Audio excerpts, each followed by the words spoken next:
Bismillahirrahmanirrahim. The topic we are going to cover in this video is hemorrhage and shock. Or what is hemorrhage? Hemorrhage is defined as an acute loss of circulating blood volume. और shock में होगा कि acute loss नहीं, effective जो circulating blood volume है ना वो reduce कर जाएगा. इसमें सिर्फ acute loss of circulating blood volume है. It can be arterial, venous, capillary, primary, reactionary, secondary भी इसकी टाइप्स हैं, या फिर एक्सटर्नल और इंटरनल भी इसकी टाइप्स हैं. प्राइमरी है during the surgery at the time of injury, reactionary after 24 hours और secondary after 7 to 14 days. External haemorrhage जो रिवील है, इंटरनल हेमरेज जो कंसील्ड है. और इसमें क्या इंपॉर्टेंट, हाँ, measurement of acute blood loss.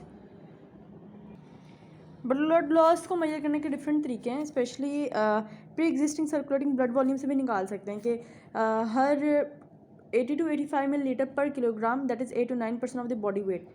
Her kilogram पे 80 to 85 millilitre that is blood. तो उस लिहाज से कैलकुलेट कर सकते हैं 65 to 75 मिलीलीटर पर kilogram, 7% of the body weight. In short ये कि अगर पेशेंट का वेट लेट सपोज 20 है या 30 है, जितना भी है, तो हर किलोग्राम में उसके 60 to 75 है मिलीलीटर ऑफ ब्लड. तो उसको मल्टीप्लाई कर दें 65 into 40 मल्टीप्लाई कर दें उसका 40 किलोग्राम वेट. और अगर वो बच्चा है तो उसका हर किलोग्राम में जो है 80 to 85 मिलीलीटर ब्लड है. तो उसको इस तरह मल्टीप्लाई कर दें. अगर बच्चे का वज़न जो है 20 किलोग्राम है, उसको 80 से मल्टीप्लाई कर दें तो इतना उसमें ब्लड होगा, उतने लीटर्स.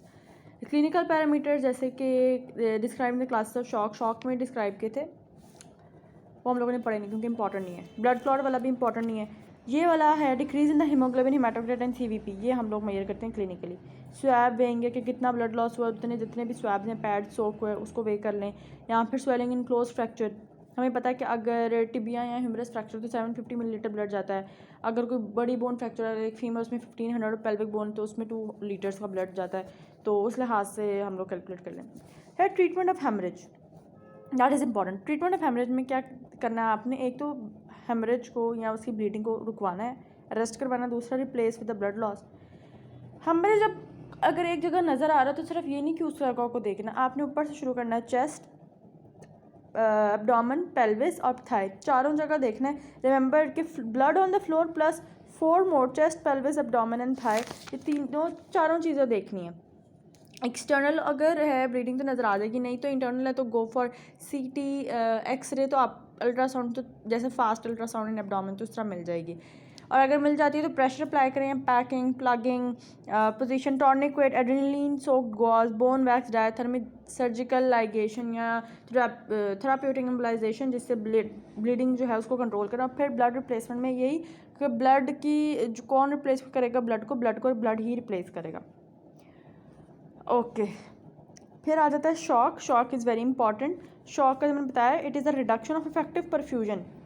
वो था ना एक्यूट लॉस, यहाँ इफेक्टिव परफ्यूजन की reduction that leads to first reversible. First stage होती है दैट इज़ रिवर्सिबल शॉक की फर्स्ट स्टेज होती है. And then it leads, if it's prolong then it leads to irreversible cellular injury. और there are several types of shock जो हम पढ़ते हैं. क्लिनिकल इफेक्ट्स ऑफ शॉक पहले पढ़ लेते हैं कि एक शॉक में कौन कौन सा सिस्टम किस किस तरह इफेक्ट होता है. CNS में restlessness, confusion, stupor, coma, encephalopathy. Renal में renal shutdown, anuria, oliguria, acute renal failure, respiratory tachypnoea, pulmonary oedema, that can lead to cardiogenic shock. Cardiovascular में बड़ा वो होता है. कार्डियोवैस्कुलर में ये होता है कि डायस्टोलिक प्रेशर कम हो जाता है, जैसे कोरोनरी ब्लड फ्लो कम हो जाता है, मायोकार्डियल इस्कीमिया होने लग जाता है, that leads to arrhythmia, hypoxia and arrhythmia. Gastrointestinal stress ulcerations, splanchnic hyperperfusion that leads to breakdown of the gut mucosal barrier, or acute ischemic hepatitis. How do you measure the severity of the shock? The severity of the shock can be measured कि अगर वो compensated है decompensated है. compensated मतलब ये है कि देखें बॉडी जो है जब शॉक में जाती है तो इनिशियल स्टेज में फ़ौरन वेजोप्रेसर सेक्ट करते हैं, वेजो कंस्ट्रक्ट कर देते हैं हर दूसरे ऑर्गन से जो कि इतने एसेंशियल नहीं होते, स्वाई लंग, ब्रेन और किडनी. वहाँ ब्लड जा रहा होता नॉर्मल अमाउंट में, तो वो कंपनसेट कर रहे होते हैं. लेकिन एक पॉइंट आता है जब उनकी कंपनसेशन भी फेल कर जाते हैं तब वो डिटोरिएट डिकम्पनसेटेड शॉक में बदल जाते हैं. ठीक. और सीवियर शॉक में देर इज टैकिकार्डिया, हाइपोटेंशन, एनयूरिया, कोई ब्लड कहीं भी नहीं जा रहा होता. क्लासिफिकेशन ऑफ शॉक, हाइपोवोलेमिक या हेमरेजिक शॉक. फिर दूसरा डिस्ट्रीब्यूटिव शॉक, जिससे हम लोग सेप्टिक शॉक या टॉक्सिक शॉक सिंड्रोम वाले में सारे इसमें डिस्ट्रीब्यूटिव में आ जाते हैं. Cardiogenic shock, obstructive shock, obstructive में आएगा हमारे पास, इसमें हार्ट की कैपेसिटी ऑब्स्ट्रक्ट कर जाती है. ब्लड फ्लो करने के लिए। एंडोक्राइन शॉक, जिसमें हाइपोथायराइडिज्म या hyperthyroidism along with renal crisis वगैरह आ जाते हैं। हाइपोवोलेमिक या हेमरेजिक शॉक में trauma, surgery, upper lower GI bleed, retroperitoneal haemorrhage, fluid depletion as in burns, diarrhoea, vomiting, dehydration, thermal injury. मैंने बताया था कि फ्रैक्चर्स का जितने मिलीलीटर लॉस होता है टिबिया और फेमरस के लिए 1500 in femur and 2000 millilitre in pelvic fracture, उस तरह कैलकुलेट करके अपने ब्लड या फ्लूइड अरेंज करना है। जो भी चीज़ की कमी हुई है, लॉस हुआ है, that is leading toward shock. और डायरिया वॉमिटिंग में तो obviously you will give fluid. Initial management क्या है, ATLS की ABCDE अप्लाई करेंगे। एयरवे, ब्रीदिंग, सर्कुलेशन में आप फ्लूइड्स देंगे। डिसेबिलिटी, न्यूरोलॉजिकल एग्जामिनेशन और में एक्सपोजर, कंप्लीट एग्जामिनेशन कि कहीं और तो नहीं है कोई कंसील्ड हेमरेज, कोई भी ऐसी चीज़। सेकेंडरी सर्वे, गैस्ट्रिक डायलिटेशन है तो उसको नेजो गैस्ट्रिक ट्यूब डाल के डिकम्प्रेस करेंगे। यूरिनरी कैथेटराइजेशन टू चेक के हिमाचूरिया तो नहीं है, या फिर ये देखेंगे कि अगर blood at urethral meatus, external urethral meatus, high riding mobile या नॉन पाल्पेबल प्रोस्टेट है इन मेल्स, तो इसका मतलब ये है कि आपने नहीं डालना catheter. It's a contraindication insertion of transurethral catheter prior to radiographic confirmation की कोई इंजरी तो नहीं हुई यूरिथ्रा को। दूसरा shock, distributive shock, it's a second commonest type of shock after hypovolaemic shock.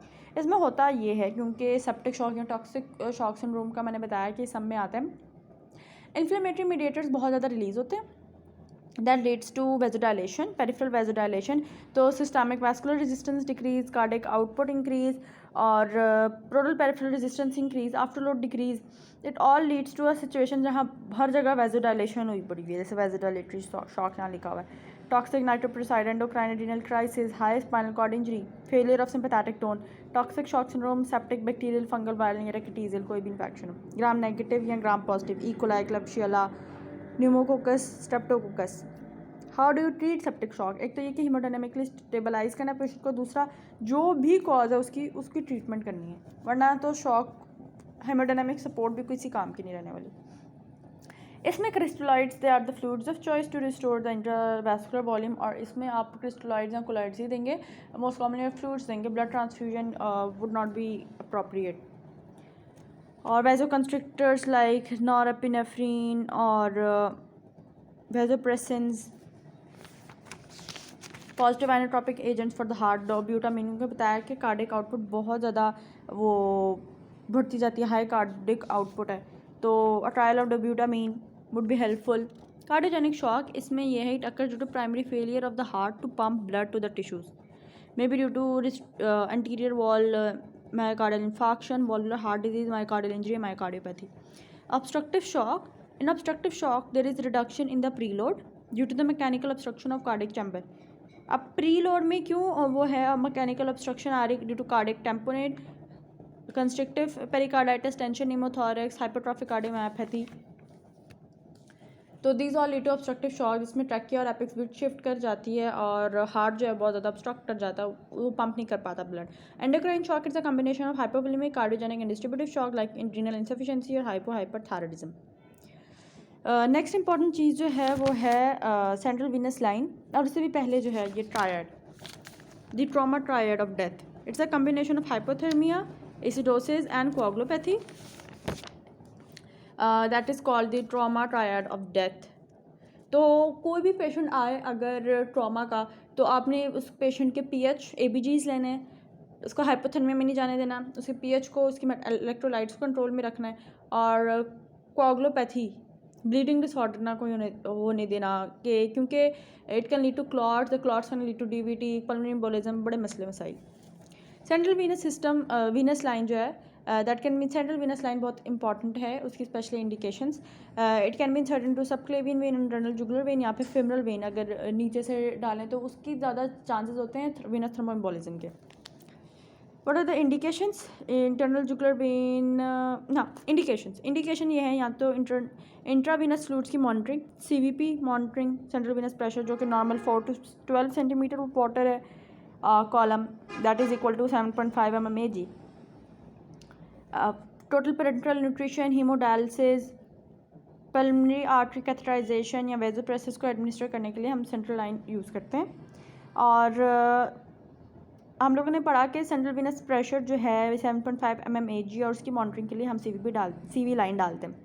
तो CVP कब रेज होता है? It is raise in pulmonary oedema, fluid overload, constrictive pericarditis, tension pneumothorax, heart failure, and it is decrease in hypovolaemia and septic shock जब vasodilation हुई पड़ी होती है।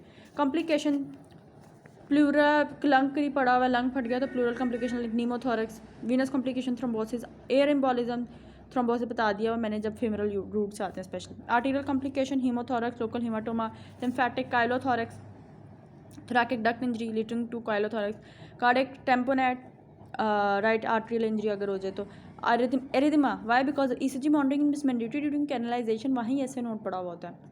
तो लोकलाइज्ड और generalised sepsis, this is all about this chapter and these are all about the complications of CVP की sepsis वगैरह, and this is all about the chapter remaining. I hope it was helpful. जज़ाकल्लाह खैर।